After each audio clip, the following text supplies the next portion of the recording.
Hello बच्चों, आज हम क्लास 7 मिठाई वाला के क्वेश्चन आंसर करते हैं। क्वेश्चन नंबर 1, मिठाई वाला अलग अलग चीज़ें क्यों बेचता था और वह महीनों बाद क्यों आता था? बच्चे एक चीज़ से ऊब ना जाएं इसलिए मिठाई वाला अलग अलग चीज़ें बेचता था और वह बच्चों में उत्सुकता बनाए रखने के लिए महीनों के बाद आता था। साथ ही चीज़ें ना मिलने से बच्चे रोए, ऐसा मिठाई वाला नहीं चाहता था। अर्थात मिठाई वाला बच्चों की रुचि के हिसाब से चीज़ें लेकर आता था और बच्चे एक चीज़ से ऊब ना जाएं तो इसलिए वह चीज़ों को बदल बदल कर लेकर आता था और बच्चों के अंदर उत्सुकता बनाए रखने के लिए वह महीनों के बाद आता था। मिठाई वाले में वे कौन से गुण थे जिनकी वजह से बच्चे बड़े भी उसकी ओर खिंचे चले आते थे? कुछ निम्नलिखित कारण थे जिनकी वजह से बच्चे और बड़े सभी मिठाई वाले की ओर खिंचे चले आते थे। नंबर 1, मिठाई वाला मादक मधुर ढंग से गाकर अपनी चीज़ों को बेचता था। नंबर 2, वह कम लाभ में चीज़ों को बेचा करता था।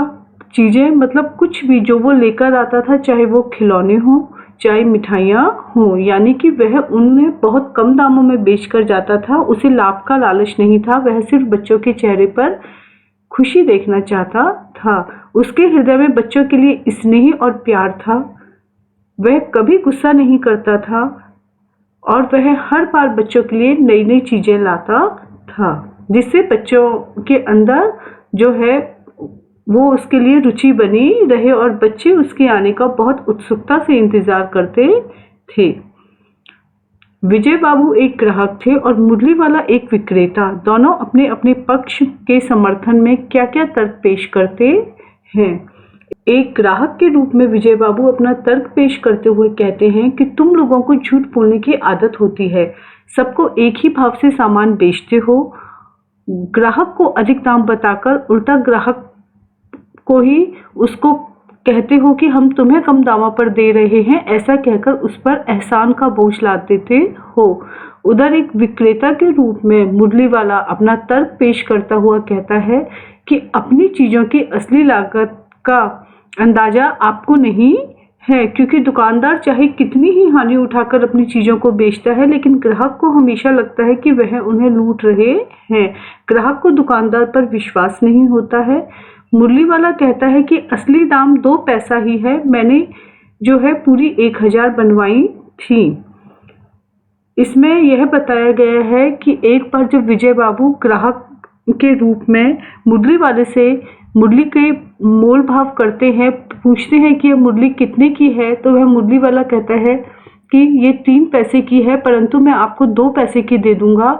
तो जो एक ग्राहक के रूप में विजय बाबू एक अपना तर्क पेश करते हैं कि तुम तो सभी को इसी भाव पर ही बेच रहे हो, लेकिन जो है उसका दाम अधिक बताकर ग्राहक पर उसका एहसान लादते हो कि तुम्हारे लिए मैंने कम किया है। लेकिन एक विक्रेता के रूप में मुरली वाला कहता है कि जो चीज़ें होती हैं उसकी जो असली लागत है वह एक विक्रेता को ही पता होती है, चाहे वह कम लाभ रखकर भी चीज़ों को बेचे। ग्राहक को हमेशा यही लगता है कि एक दुकानदार उसे लूट रहा है, दुकानदार पर उसे विश्वास नहीं होता है। दोनों ही जो हैं वह अपनी अपनी जगह सही हैं।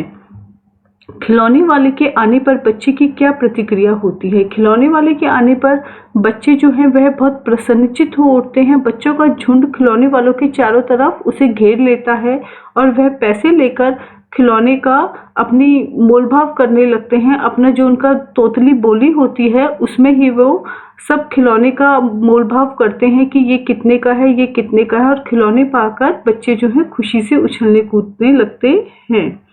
रोहिणी को मुरली वाले के स्वर से खिलौने वाले का स्मरण क्यों हो आया? मुरली वाला भी खिलौने वाले की तरह ही गा गा कर खिलौने बेच रहा था। रोहिणी को खिलौने वाले का स्वर जाना पहचाना लगा, इसलिए उसे खिलौने वाले का स्मरण हो आया। अर्थात रोहिणी जो चुन्नू मुन्नू की माँ थी, उसको मुरली वाले का स्वर से खिलौने वाला जो कुछ महीने पहले आया था वह क्यों याद आ गया?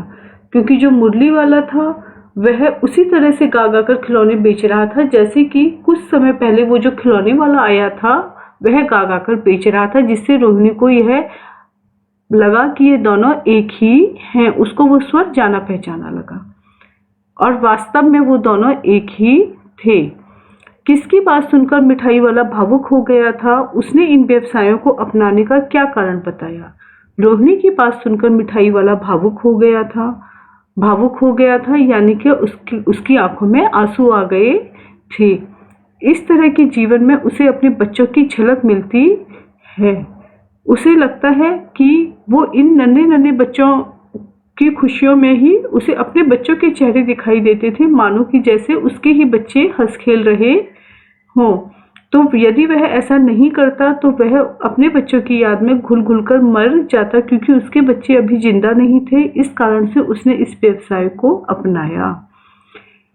इस क्वेश्चन में यह बताया गया है कि मिठाई वाला जो था वह बहुत कम लाभ में वहाँ बच्चों को चीजें दे जाता था। उसका जो एक मकसद था वो लाभ कमाना नहीं था, वह सिर्फ बच्चों के चेहरे पर खुशियां देखना चाहता था। उसे सिर्फ इन बच्चों की सच्ची खुशियों में ही अपने बच्चे नजर आते थे। जो उसके बच्चे अब जिंदा नहीं थे, वो इन छोटे छोटे बच्चों के जब हंसते खेलते हुए चेहरे देखता था तो उसे अपने बच्चे याद आते थे और वो इनमें वो यही समझता था कि जैसे कि उसके अपने बच्चे हों। इस कारण से उसने इस व्यवसाय को अपनाया कि वह बच्चों के लिए चीज़ों को बदल बदल कर लेकर आता था और बहुत कम लाभ में उन बच्चों को वह खिलौने, मिठाई, मुरलियाँ दे जाता था। अब इस बार ये पैसे ना लूंगा। कहानी के अंत में मिठाई वाले ने ऐसा क्यों कहा? कहानी के अंत में रोहिणी द्वारा मिठाई के पैसे मिठाई वाले ने लेने से इनकार कर दिया, क्योंकि चुन्नू मुन्नू को देखकर उसे अपने बच्चे याद आ गए। उसे ऐसा लगा कि मानो वो अपने ही बच्चों को मिठाई दे रहा है। इस कहानी में रोहिणी चिक के पीछे से बात करती है। क्या आज भी औरतें चिक के पीछे से बात करती हैं? यदि करती हैं तो क्यों? आपकी राय में क्या यह सही है? आज भी कुछ औरतें चिक के पीछे से बात करती हैं, क्योंकि ग्रामीण महिलाएं और कुछ मुस्लिम परिवारों की महिलाएं भी ऐसा करती हैं, क्योंकि हमारे समाज में पर्दा प्रथा का प्रचलन आज भी है। प्राचीन समय में तो जो पर्दा प्रथा होती थी, पुराने समय में बहुत ज़्यादा इसका प्रचलन था। आज के समय में तो फिर भी पर्दा प्रथा बहुत कम हो गई है। प्राचीन समय में पर्दा प्रथा जो थी उसका मतलब ये होता है कि जो औरतें थी वो एक पर्दे में रहकर बात करती थी, वो खुलकर समाज में सामने नहीं आती थी।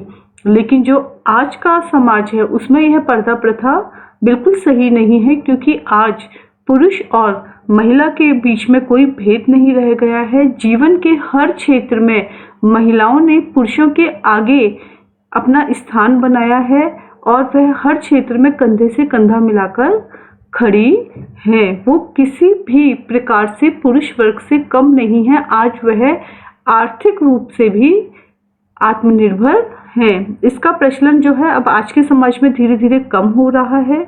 आज पर्दा प्रथा भी समाज में लगभग समाप्त हो गई है। कुछ ग्रामीण क्षेत्रों में फिर भी यह देखने को मिलती है, पर मुख्यतः आज के समाज में पर्दा प्रथा का इतना प्रचलन नहीं है। क्योंकि इससे महिलाओं का संकोच का पता चलता है और उनके विकास में भी यह बाधक है। थैंक यू बच्चों।